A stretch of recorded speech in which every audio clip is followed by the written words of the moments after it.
Seeds of Wisdom RV and Economic Updates Wednesday morning, December 18, 24. Listen to the full version on the official dinarreport.com website and become our supporter on Patreon. Good morning. Dinar recaps: Gensler gone, Crenshaw out, RLUSD live. Ripple vs SEC final showdown on January 15.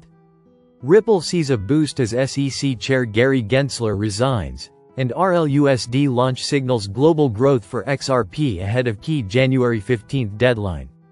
January 15 could be pivotal for XRP as SEC files briefs in Ripple lawsuit. New leadership brings hope for relaxed crypto regulations.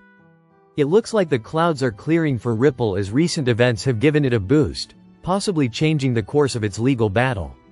Trump's promise to fire SEC Chair Gary Gensler on day one seems to be coming true, as Gensler announced his resignation on January 20, the same day Trump is inaugurated. This big news helped push XRP to new yearly highs. Plus, Ripple's RLUSD launched on December 17, taking a big step toward global growth. Meanwhile, SEC Commissioner Caroline Crenshaw became a target of the crypto community due to her strong anti-crypto stance and was denied renomination. All of these events could lead to something big on January 15, especially with Paul Atkins soon taking over as SEC chair. Many are hopeful that this will bring a more relaxed approach to crypto regulation. What will happen on January 15? The SEC has requested an extension to file its principal brief in the ongoing XRP lawsuit with Ripple Labs. The new deadline for filing is set for January 15, 2025. According to attorney Fred Rispoli, this part of the case is strictly about paperwork, no new evidence or jury trial. There are two appeals in process, one from the SEC and another from Ripple, called a cross-appeal. Each side will submit an opening brief, followed by an opposition brief, and then a reply brief. Afterward, there will be a 15-minute oral argument in front of 3 judges. Fred said that while the argument is brief, it will be crucial, as the judges' questions can provide insight into their initial thoughts on the case. However, he also said that the entire process could take up to a year and a half, despite the short duration of the oral argument. Ripple vs SEC drama heats up. Will the outcome boost XRP? Reddit XRP price prediction points to a potential surge as key decisions loom. Even if the legal case continues, supporters remain optimistic that the new government will implement the right measures to support the crypto industry. Another bullish development is that Empower Oversight is urging Congress to release an SEC Inspector General report on former Chairman Jay Clayton's actions. This report could bolster their investigation before Clayton is confirmed as U.S. Attorney for the Southern District of New York. U.S. Treasury issues sanctions over North Korean crypto money laundering. Alleged crypto money launderers with links to the North Korean regime have been sanctioned by U.S. authorities. North Korea's government has been caught red-handed, again. That's according to the feds, who today announced that they have sanctioned 2 individuals tied to a crypto money laundering network with alleged ties to the Democratic People's Republic of Korea. In a Tuesday statement, the Department of the Treasury's Office of Foreign Assets Control said it had sanctioned Liu Huaying and Zhang Jian for allegedly laundering digital assets to fund the already heavily sanctioned government in Pyongyang. The Treasury Department alleged that a front company in the United Arab Emirates, named Green Alpine Trading LLC, was used to turn crypto into cash. The agency credited the UAE for help in targeting the sanctioned individuals. Today's sanctions are a part of ongoing efforts to disrupt the DPRK's money laundering operations, which finance the regime's unlawful weapons of mass destruction and ballistic missile programs, Tuesday's statement reads.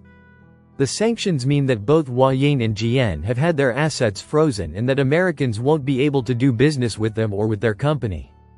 Acting Under Secretary of the Treasury for Terrorism and Financial Intelligence Bradley T. Smith added that the North Korean regime used complex criminal schemes to fund its missile program, including exploiting digital assets. North Korean actors are no stranger to crypto. Hacking groups with ties to the country's ruler, such as Lazarus, have used mixing tools like Tornado Cash and other apps in order to hide the trace of dirty funds, U.S. authorities have alleged. Other digital asset researchers and blockchain trackers have released data showing that hackers with government ties target crypto exchanges to steal funds. The US only yesterday hit North Korea with more sanctions, targeting a number of banks and officials with the aim of disrupting the Hermit Kingdom's support of Russia's war in Ukraine. UK's first digital securities sandbox participants get preliminary approval. The UK's Financial Conduct Authority, FCA, opened the Digital Securities Sandbox, DSS, for applications at the end of September. It relaxes certain rules for DLT market infrastructures. Some of the first applicants have already received preliminary approval, although admittedly it doesn't mean that much because they can't go live. However, given it's only been 6 weeks since applications opened, it appears the FCA plans to move fast. The two entities that have announced preliminary approval are Intended Central Securities Depository, CSD, Montes, owned by Archax, and Clear Token, which plans to operate as a central clearinghouse for crypto and tokenized assets. Clear Token is backed by Nomura's Laser Digital and Standard Chartered's Zodiac Custody, amongst others. Like the EU's DLT pilot regime, the DSS plans to relax the rule that exchanges and central securities depositories must always be separate. With DLT, that split is sometimes impractical. The first EU approval of CSD Prague happened 18 months after the legislation came into force. Only 2 EU entities have been approved so far. In an attempt to address these sorts of delays, the UK has created a gate system, with Gate 1 as preliminary approval, and Gate 2 as permission to go live within the sandbox.